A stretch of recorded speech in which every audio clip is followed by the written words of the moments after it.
Governor of Oregon has signed into law a law that forces landlords to accept the fact that their tenants are operating child care centers within their units.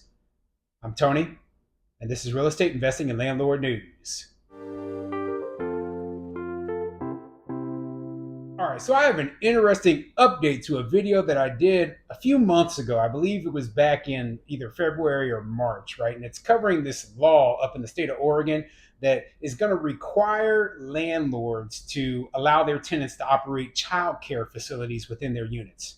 Now, I told you, man, this is a horrible idea. This is an absolutely horrible idea because of all of the liability issues, because of the potential just basically for landlords to just have lawsuits filed against them, right? And they tried to put within the law parts that say, oh, okay, but you can have people signing disclosure agreements and all that, but none of that will even matter. People will still sue the landlord for problems that are going to arise. Problems are going to arise, and this is going to be absolutely awful. And you know what?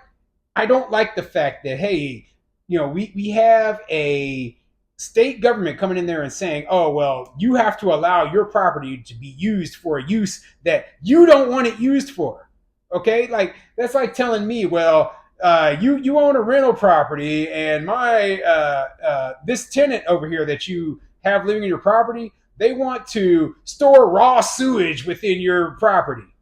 Well, no, you know what? You can't store raw sewage in my property. I told you could live there. I didn't tell you could operate your crappy business in there, but that's what you're doing. And now I'm going to face the consequences because of this law that they've implemented. So I just don't agree with it. I don't agree with it. I think it's a bad idea. And I know that, within time, we're going to start hearing these nightmare stories about landlords whose properties were torn apart, or landlords who are facing huge lawsuits over this nonsense. And it's, it always starts with these idiots who, oh, we have good intentions. We have good intentions. Shut up. Shut up and use your brain. If I was a small landlord in Oregon right now, I just would go out of business. If my tenant ever even said, hey, I'm gonna put a child care facility, nope, I'm no longer operating a rental. You need to vacate immediately. Okay, there's no way I would allow this to happen. So before I get into the article, go ahead, hit the like and subscribe button. You can leave a comment down below. Let me know what you think. What do you think of the state of Oregon allowing tenants to operate child care facilities within rental units without the landlord's permission, mind you? Okay, what do you think of that? Do you think this is going to end well? Do you think this is going to end very poorly? I think it's going to end very, very poorly. So anyway, let's get into the article.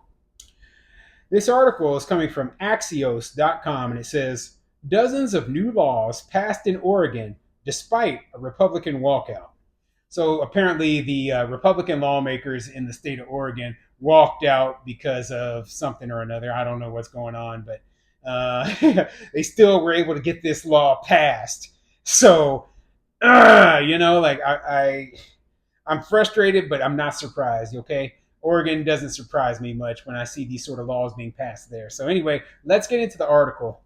So this article actually was covering several different laws that were passed, and there's only one little tiny section that is about, it's one paragraph long about this new law that they passed, this anti-landlord law. So I'm going to read that little paragraph. The most recent bill that Kotek signed more than a week ago now requires landlords to allow tenants to run child care businesses in rental homes if they meet certain requirements.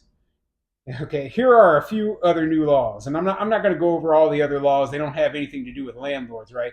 But what I did do was I pulled up the article that has the information, the actual text from the law, right? Because it's quite interesting what it says within it. And I'm going to be going over that text right now. So, yeah, this is, we'll start. It's Senate Bill 599, okay? And here's the brief summary. It requires the landlord to allow dwelling to be used as family child care home subject to conditions. It authorizes Early Learning Council to establish rules for landlords. So remember that. Requires landlord. Landlords have no choice within this. Okay. So let me continue. It says relating to the use of a rental unit as family child care home, creating new provisions and amending ORS, and then it lists all the stuff, right? And it says Section 2 of this act is added to and made part of ORS Chapter 90. Section 2, except as provided in subsection of this section, a landlord may not prohibit the tenant's use of a dwelling as a family child care home if the family child care home is certified and registered, the tenant has notified the landlord of the use, the landlord shall take reasonable steps to cooperate with the tenant who uses or intends to use, plans, or attempts to use the dwelling as a family child care home, including compliance with rules of the Early Learning Council under ORS, whatever. Okay. A tenant may enforce the requirements of subsection, um, whatever. And so yeah, basically, nothing that the landlord can say or do can stop this from happening if the tenant wants it.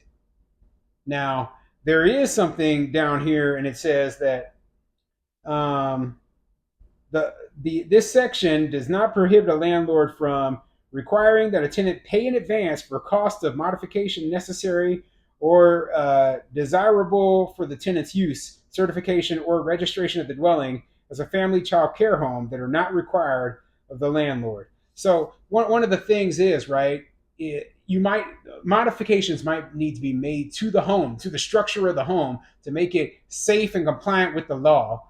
And simply put, there's no obligation. There should be no obligation for the landlord to pay for any of that. Okay, so but my question is, does the law allow the tenants to come in there, make modifications to this landlord's house, whether the landlord wants them to or not?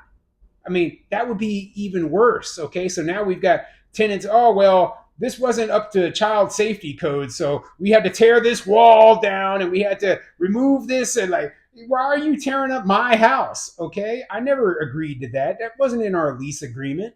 But the Oregon law has put into place rules that basically they make it so that landlords just have to deal with it. They just there's nothing you can do about it. Um, it says a landlord may require that a tenant using the property um, as a child care home sign at the election of the landlord, either require parents and any children under the care of the family child care home sign a document uh, that says that they don't, basically they can have the children sign a document saying that, hey, the landlord is not liable for injuries, right? But as I mentioned before, that doesn't actually prevent you from being sued by the tenant, the or by the parents. Okay, so imagine your tenant is operating a child care facility within your building, and your building is old. Your building is built in 1900, and it might have some lead paint still within it, right? So the parents who their children is attending this child care facility, they go get their kid tested and they have high levels of lead within their system, right? And so they say, oh, well, that's the landlord's fault, so we're going to sue the landlord now, even though they signed a little agreement saying that nothing that happened to him was going to be liable. So now you have to hire an attorney, you have to go and fight this case, and it's all for something that never should have been in place in the first place, which there should have never been a child care facility there at all. And what we're going to end up with now is we're going to have tenants who, they have no intention of actually living within the property. Instead, what they're going to do is they're going to go and rent a property, not tell the landlord that their whole intention is to run a child care facility out of it. And then they're going to go in there, and then your place is now going to be, Molly's daycare or some garbage like that. Okay, so we're going to end up in a bad situation. There's going to be some really, really bad stories coming out of this. And that's why I'm so opposed to this ridiculous law. And signed into law, like Why is it that landlords continually lose their property rights in places like Oregon? I wonder if anyone even thinks about unintended consequences of laws like this. Do they really think that allowing tenants to operate daycares at a landlord's property where a landlord doesn't want it, do they think that's going to actually help make childcare less expensive or more available? It's not, okay? This is stupid. This is a stupid law, and we're going to end up with some bad actors in place who are going to take advantage of it and screw landlords over.